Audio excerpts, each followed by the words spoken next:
ನಮಸ್ಕಾರ. ಕರ್ನಾಟಕ ಚಾಲಕರ ಯೂನಿಯನ್ನಿಂದ ಏನು ನಮ್ಮೆಲ್ಲ ಸದಸ್ಯರುಗಳು ಬಂದು ಇವತ್ತು ಒಂದು ಕರ್ನಾಟಕ ವಿಧಾನ ಪರಿಷತ್ನಲ್ಲಿ ನಿನ್ನೆ ತಾವೆಲ್ಲ ನೋಡಿರೋ ಹಾಗೆ ಡಿ ಎಚ್ ಶಂಕರಮೂರ್ತಿ ವಿಧಾನ ಪರಿಷತ್ತು ಸಭಾಪತಿಗಳಾಗಿ ಹಲವಾರು ಉತ್ತಮ ಕಾರ್ಯಗಳನ್ನ ಮಾಡಿರ್ತಕ್ಕಂಥವರು ಮಗ ಇವತ್ತು ಏನು MLC ಆಗಿದ್ದಾರೆ. ಅವರು ವಿಧಾನ ಪರಿಷತ್ನಲ್ಲಿ ಕುಳಿತುಕೊಂಡು ನಿನ್ನೆ ಕರ್ನಾಟಕ ಹೈಕೋರ್ಟ್ನಲ್ಲಿರುವಂತಹ ಒಂದು ವಿಚಾರವನ್ನ ಎತ್ಕೊಂಡು ಪ್ರಶ್ನೆ ಮಾಡ್ತಾರೆ. ಬೈಕ್ ಟ್ಯಾಕ್ಸಿಯ ವಿಚಾರವಾಗಿ ಕರ್ನಾಟಕ ಹೈಕೋರ್ಟ್ನಲ್ಲಿರ್ತಕ್ಕಂತಹ ಒಂದು ಕೇಸನ್ನ ತಾವು ಪ್ರಶ್ನೆ ಮಾಡ್ತೀರಾ ಅಂದ್ರೆ ಈ ಸಂವಿಧಾನ ಮತ್ತು ಕಾನೂನಿಗಿಂತಲೂ ತಾವು ದೊಡ್ಡವರ ಅನ್ನೋದನ್ನ ನಾವುಗಳು ಪ್ರಶ್ನೆ ಮಾಡಬೇಕಾಗುತ್ತೆ. 4 ಓಟು ತಗೊಂಡು ಗೆಲ್ಲಕ್ಕಾಗದೆ ಇರತಕ್ಕಂಥ ತಾವು ವಿಧಾನ ಪರಿಷತ್ತಲ್ಲಿ ಆಯ್ಕೆಯಾಗಿ ಇವತ್ತು ಬೈಕ್ ಟ್ಯಾಕ್ಸಿ ಪರವಾಗಿ ಹೇಳಿಕೆಯನ್ನ ಕೊಡ್ತೀರಾ. ಯಾಕೆ ನೀವು ಬೈಕ್ ಟ್ಯಾಕ್ಸಿಯ ಪರವಾಗಿ ಹೇಳಿಕೆಯನ್ನ ಕೊಡ್ತೀರಾ ಅಂತ ಹೇಳಿ ನಾವು ನಿಮ್ಮನ್ನ ನೇರವಾಗಿ ಪ್ರಶ್ನೆ ಮಾಡಬೇಕಾಗುತ್ತೆ. ತಮ್ಗಳಿಗೆ ಒಂದು ಅರಿವಿರಲಿ, ಇದೇ ಬೈಕ್ ಟ್ಯಾಕ್ಸಿಯ ಕೇಸ್ ಏನು ಕರ್ನಾಟಕ ಹೈಕೋರ್ಟ್ನ ಸಿಂಗಲ್ ಬೆಂಚ್ ಕೊಟ್ಟಿತ್ತು, ಅದಕ್ಕಿಂತ ತಾವೇನು ದೊಡ್ಡವರಲ್ಲ. ಇವತ್ತು ಡಬಲ್ ಬೆಂಚ್ನಲ್ಲಿ ಕೇಸ್ ನಡೀತಾ ಇರ್ತಕ್ಕಂಥದ್ದು ಹಲವಾರು ಜನಗಳಿಗೆ ಗೊತ್ತಿದೆ. ಆದರೂ ಕೂಡ ತಾವು ಒಬ್ಬ MLC ಆಗಿ ರಾಜ್ಯದ ಹಿತದೃಷ್ಟಿಯಿಂದ ಎಲ್ಲೋ ಬೋರ್ಡ್ ವಾಹನಗಳ ಚಾಲಕರುಗಳ ಪರವಾಗಿ ನೀವುಗಳು ಧ್ವನಿ ಎತ್ತಬೇಕಾಗಿತ್ತು. ಆದರೆ ಯಾವುದೋ ಒಂದು ಸಂಸ್ಥೆಯ ಬೂಟು ನೆಕ್ಕುವಂತಹ ಕೆಲಸಗಳನ್ನ ತಾವು ಮಾಡ್ತಾ ಇದ್ದೀರಾ. ತಮಗೆ ಆ ಸಂಸ್ಥೆಯಿಂದ ಎಷ್ಟು ಕಿಕ್ ಬ್ಯಾಕ್ ಬಂದಿದೆ ಅಂತಕ್ಕಂತಹ ಒಂದು ಮಾಹಿತಿಯನ್ನ ಅದು ನಡೀತದೆ. ಹಲವಾರು ವಿಚಾರಗಳ ಬಗ್ಗೆ ತಮ್ಮನ್ನ ಪ್ರಶ್ನೆ ಮಾಡಬೇಕು ಅಂತೇಳಿ ಇವತ್ತು ನಮ್ಮ ಒಂದು ಸಂಘಟನೆಯಿಂದ ಒಂದು ಲೈವ್ ಕಾರ್ಯಕ್ರಮವನ್ನ ಮಾಡ್ತಾ ಇದ್ದೀವಿ. ಆದಷ್ಟು ಚಾಲಕರುಗಳು ಎಚ್ಚೆತ್ಕೋಬೇಕು. ಇವತ್ತು ಕೇವಲ ಬೆಂಗಳೂರಿಗೆ ಬಂದು ನಿಂತಿರ್ತಕ್ಕಂತಹ ಬೈಕ್ ಟ್ಯಾಕ್ಸಿ ಮುಂದಿನ ದಿನಗಳಲ್ಲಿ ಜಿಲ್ಲೆ ತಾಲೂಕು ಹೋಬಳಿಯ ಮಟ್ಟಕ್ಕೆ ತೆಗೆದುಕೊಂಡು ಬರುವಂತಹ ಇಂತಹ ದರಿದ್ರ MLCಗಳಿದ್ದಾರೆ.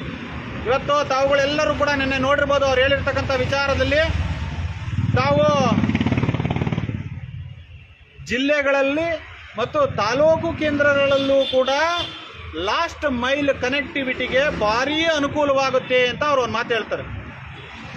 ಲಾಸ್ಟ್ ಮೈಲ್ ಕನೆಕ್ಟಿವಿಟಿ ಮಾಡೋದಕ್ಕೆ ಅಷ್ಟೊಂದು ನಿಮಗೆ ಉತ್ಸಾಹ ಇದ್ರೆ ಬೃಹತ್ ಬೆಂಗಳೂರು ಮಹಾನಗರ ಪಾಲಿಕೆಯ ಏನಿವತ್ತು BMTC ಬಸ್ಸು ಎಲ್ಲಿಯವರೆಗೆ ತನ್ನ ಸೇವೆಯನ್ನು ವಿಸ್ತಾರಗೊಳಿಸಿಕೊಂಡು ಹೋಗಿದೆ, ತಾವುಗಳು ಅಲ್ಲಿಯವರೆಗೂ ಕೂಡ ಆಟೋ ಚಾಲಕರಿಗೆ ಮೈಲ್ ಕನೆಕ್ಟಿವಿಟಿಯನ್ನ ಒಂದು ಪರ್ಮಿಟ್ನ ವಿಸ್ತರಣೆಯನ್ನ ಮಾಡಿಕೊಡೋದ್ರ ಮುಖಾಂತರವಾಗಿ ತಾವು ಒಂದು ಉತ್ತಮವಾದಂತಹ ಸಂದೇಶವನ್ನ ಕೊಟ್ಟಿದ್ರೆ ಆಟೋ ಚಾಲಕರುಗಳೆಲ್ಲ ನಾವು ನಿಂತ್ಕೊಂಡು ಇವತ್ತು ಶ್ಲಾಘನೆ ಮಾಡಬೇಕಾಗಿತ್ತು. ಆದರೆ ನಿಮ್ಮ ಹೇಳಿಕೆಯನ್ನ ವಿರೋಧವನ್ನ ವ್ಯಕ್ತಪಡಿಸ್ತಾ ಇರೋದು ಏನಕ್ಕೆ ಅಂದ್ರೆ, ತಾವುಗಳು ವಿಧಾನ ಪರಿಷತ್ತಲ್ಲಿ ಹೇಳಿದ ಹಾಗೆ ಮೈಲ್ ಕನೆಕ್ಟಿವಿಟಿ ವಿಚಾರವಾಗಿ ಕೇವಲ ಬೈಕ್ ಟ್ಯಾಕ್ಸಿಯಿಂದ ಮಾತ್ರ ಮೈಲ್ ಕನೆಕ್ಟಿವಿಟಿ ಆಗುತ್ತಾ, ಇಲ್ಲ ಇದುವರೆಗೂ ಕೂಡ ಸತತವಾಗಿ 60 ವರ್ಷಗಳಿಂದಲೂ ಕೂಡ ಆಟೋ ವೃತ್ತಿಯನ್ನ ಮಾಡಿಕೊಂಡು ಬೃಹತ್ ಬೆಂಗಳೂರು ಮಹಾನಗರ ಪಾಲಿಕೆ ವ್ಯಾಪ್ತಿಯಲ್ಲಿ 2ನೇ ಅತಿ ದೊಡ್ಡ ಸಾರಿಗೆ ಸೇವೆ ಆಗಿರ್ತಕ್ಕಂಥ ಆಟೋ ರಿಕ್ಷಾ ಚಾಲಕರುಗಳು ಮೈಲ್ ಕನೆಕ್ಟಿವಿಟಿಯನ್ನ ಮಾಡಿಕೊಡ್ತಾರ ಅಂತ ನಾವು ಇದುವರೆಗೂ ಕೂಡ ಆಗಿರ್ತಕ್ಕಂಥ ಲೆಕ್ಕಪತ್ರಗಳನ್ನ ತೆಗೆದು ನೋಡಿದರೆ ನಿಮಗೆ ಒಂದು ಲೆಕ್ಕ ಸಿಗಬಹುದು ಅಂತ ನಾನು ಅಂದ್ಕೊಳ್ತೀನಿ. ತಾವು ಶಿವಮೊಗ್ಗ ಜಿಲ್ಲೆಯಿಂದ MLC ಆಗಿ ಆಯ್ಕೆಯಾಗಿದ್ದೀರಾ. ಇದೇ ನಿಮ್ಮ ಮಲೆನಾಡಿನ ಶಿವಮೊಗ್ಗದಲ್ಲಿ ಹಲವಾರು ಆಸ್ಪತ್ರೆಗಳು ಕೊಳಚೆ ನೀರಿನಿಂದ ತುಂಬಿ ತುಳುಕ್ತಾ ಇದ್ದಾವೆ.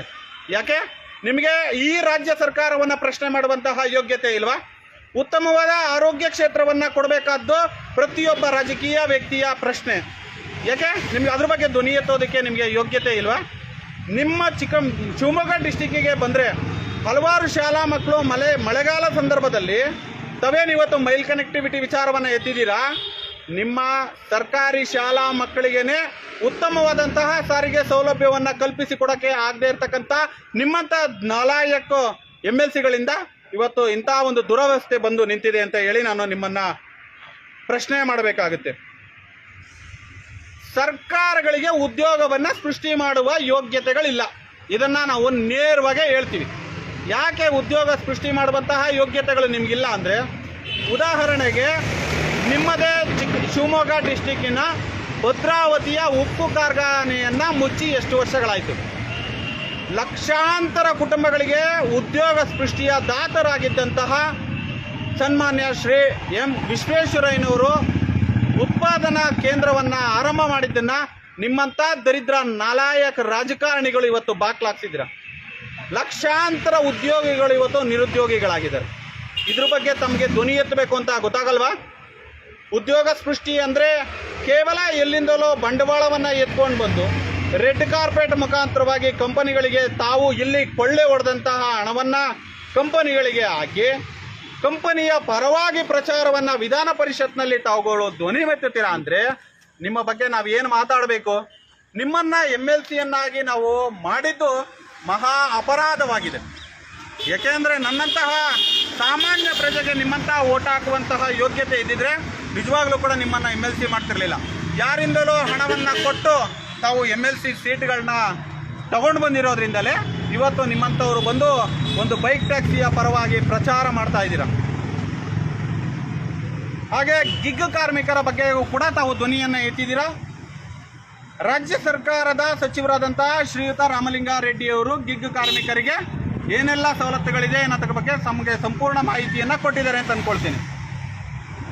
ಬೈಕ್ ಟ್ಯಾಕ್ಸಿಯ ವಿಚಾರವಾಗಿ ನಾವು ವಿರೋಧವನ್ನು ವ್ಯಕ್ತಪಡಿಸ್ತಿರೋದು ಸಾರ್ವಜನಿಕ ಸೇವೆಯಲ್ಲಿ ಸ್ವಿಗ್ಗಿ, ಝೊಮ್ಯಾಟೊ ಊಟವನ್ನು ಆರ್ಡರ್ ತಗೊಂಡು ಹೋಗ್ತಕ್ಕಂಥದ್ದು ಮತ್ತು ಮನೆಗಳಿಗೆ ಸಾಮಾನುಗಳನ್ನ ಕೊಡ್ತಕ್ಕಂತಹ ವಿಚಾರವಾಗಿ ಗಿಗ್ ಕಾರ್ಮಿಕರ ಜೊತೆಯಲ್ಲಿ ನಮ್ಮ ಯಾವುದೇ ರೀತಿಯಾದಂತಹ ತೊಂದರೆಗಳಿಲ್ಲ.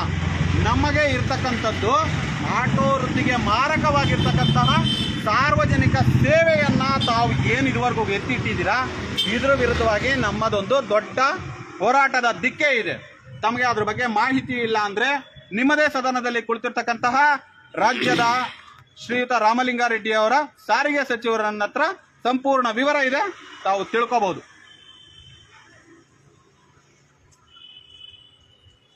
ಮಾನ್ಯ ಇದೇ ಬಿಜೆಪಿಯ ಮುಖ್ಯಮಂತ್ರಿ,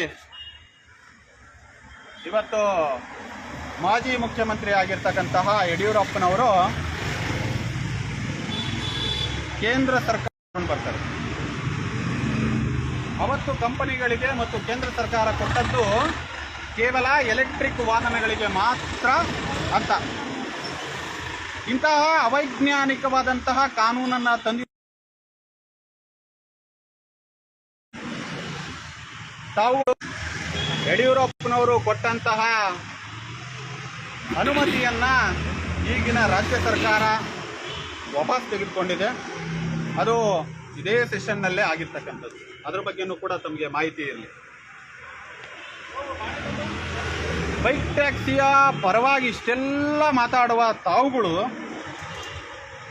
ನಿಮ್ಮ ತಂದೆಯವರು ಇದೇ ವಿಧಾನ ಪರಿಷತ್ನಲ್ಲಿ ಸಭೆ ಇದ್ರೆ ನಿಮ್ಮ ತಂದೆಯವರ ಬಳಿ ಅರ್ಧ ಗಂಟೆ ಕಾಲಾವಕಾಶ ತಗೊಂಡು ತಾವು ವಿಚಾರವನ್ನು ಸಂಪೂರ್ಣವಾಗಿ ತಿಳ್ಕೊಳ್ಳಿ. ಏನಾಗಬೇಕು, ನಾನು ಯಾವ ಪ್ರಶ್ನೆಯನ್ನು ಕೇಳಿದರೆ ಕರ್ನಾಟಕದ ಜನತೆಗೆ ಒಳ್ಳೆಯದಾಗುತ್ತೆ ಅಂತಕ್ಕಂತಹ ಪ್ರಶ್ನೆಯನ್ನು ಕೇಳಿ ನಿಮ್ಮ ತಂದೆಯವ್ರನ್ನ. ಅವರು ನಿಮಗೆ ಉತ್ತಮ ಮಾರ್ಗದರ್ಶನವನ್ನು ಕೊಡ್ಬೋದು. ಯಾವುದೋ ಕಿತ್ತೋದ ಕಂಪನಿಯ ಪರವಾಗಿ ತಾವು ಇಷ್ಟು ದೊಡ್ಡ ಮಟ್ಟಕ್ಕೆ ಬಂದು ವಿಧಾನ ಪರಿಷತ್ನಲ್ಲೇ ಪ್ರಶ್ನೆ ಮಾಡ್ತೀರಾ ಅಂದರೆ ನಮಗೆ ಒಂದು ಕಾಡ್ತಕ್ಕಂಥದ್ದೇನು ಅಂದರೆ ನಿಮ್ಮ BJP ಕರ್ನಾಟಕದ ಅಧಿಕೃತವಾದಂತಹ ಪೇಜ್ನಲ್ಲೂ ಕೂಡ ನಿಮ್ಮ ಒಂದು ಹೇಳಿಕೆಯನ್ನು ವಿಡಿಯೋವನ್ನು ಶೇರ್ ಮಾಡ್ಕೊಂಡಿದ್ದಾರೆ. ಅಂದರೆ ಇಡೀ ಕರ್ನಾಟಕದ BJPಯ ಎಲ್ಲ MLC MLAಗಳು ರ್ಯಾಪಿಡೋ ಶೇರ್ ಮಾಡಿಕೊಳ್ಳುತ್ತೆ ಅಂದರೆ ನಿಮ್ಮ ಹೇಳಿಕೆಯ ಪರವಾಗಿ ಇಡೀ ಕರ್ನಾಟಕದ BJP ನಿಂತಿದೆ. ಉದಾಹರಣೆಗೆ ಹೇಳೋದಾದರೆ ಕರ್ನಾಟಕದ ಹಲವಾರು ಚಾಲಕರ ಸಂಘಟನೆಗಳು ಎಲ್ಲೂ ಹೋಗ್ಬಿಡು ಅಂತ ತಂದಿಟ್ಕೊಳ್ಳಿ. ಕರ್ನಾಟಕದ ಹಲವಾರು ಸಂಘಟನೆಗಳು ವಿರೋಧ ಪಕ್ಷದ ನಾಯಕರಾದಂತಹ ಶ್ರೀಯುತ ಆರ್ ಅಶೋಕ್ ಅವರ ಬಳಿ ಹಲವಾರು ಬೇಡಿಕೆ ಪತ್ರಗಳನ್ನ ಕೊಟ್ಟಿದ್ದಾರೆ. ಆದರೆ ಇದುವರೆಗೂ ಕೂಡ ವಿರೋಧ ಪಕ್ಷವಾಗಿರ್ತಕ್ಕಂತಹ BJP ಸಂಪೂರ್ಣವಾಗಿ ಕರ್ನಾಟಕದಲ್ಲಿ ಇರ್ತಕ್ಕಂಥ ಎಲ್ಲ ಚಾಲಕರಿಗೂ ನಾನು ಕೇಳ್ಕೊಳ್ತಕ್ಕಂಥದ್ದು, ನೀವು ನೋಟಾಗೆ ಓಟ್ ಹಾಕಿದ್ರೂ ಪರವಾಗಿಲ್ಲ, BJPಗೆ ಓಟ್ ಹಾಕಬೇಡಿ ಅಂತೇಳಿ ಈ ಮೂಲಕ ನಿಮ್ಮಲ್ಲಿ ಕೇಳ್ಕೊಳ್ತಾ ಇದ್ದೀನಿ. ಇವತ್ತು ಕೇವಲ ಬೈಕ್ ಟ್ಯಾಕ್ಸಿ ಅಂತಕ್ಕಂಥದ್ದು ಬೆಂಗಳೂರಿಗೆ ಮಹಾಮಾರಿಯಾಗಿ ಇಡೀ ಚಾಲಕ ವರ್ಗದ ಕುತ್ತಿಗೆಯನ್ನು ಇಸುಕ್ತಾ ಇದ್ದಿದ್ದು ಇವತ್ತು ಜಿಲ್ಲಾ ಕೇಂದ್ರಗಳಿಗೂ ಕೂಡ ಕಾಲಿಟ್ಟು ಇವರ ಮೈಲ್ ಕನೆಕ್ಟಿವಿಟಿ ಮುಂದಿನ ದಿನಗಳಲ್ಲಿ ತಾಲೂಕು ಕೇಂದ್ರಗಳಿಗೂ ಹೋದರೂ ಕೂಡ ಅವರು ಕಾರ್ ಪೂಲಿಂಗ್ ಬಗ್ಗೆ ಕೂಡ ಮಾತುಕತೆಯನ್ನು ಮಾಡಿದ್ದಾರೆ. ಅದ್ರ ಬಗ್ಗೆ ನಮ್ಮ ರಾಜ್ಯಾಧ್ಯಕ್ಷರಾದಂತಹ ಶಬರಿನಾಥ್ ಅವರು ಮಾತಾಡ್ತಾರೆ. ಬನ್ನಿ ಸರ್.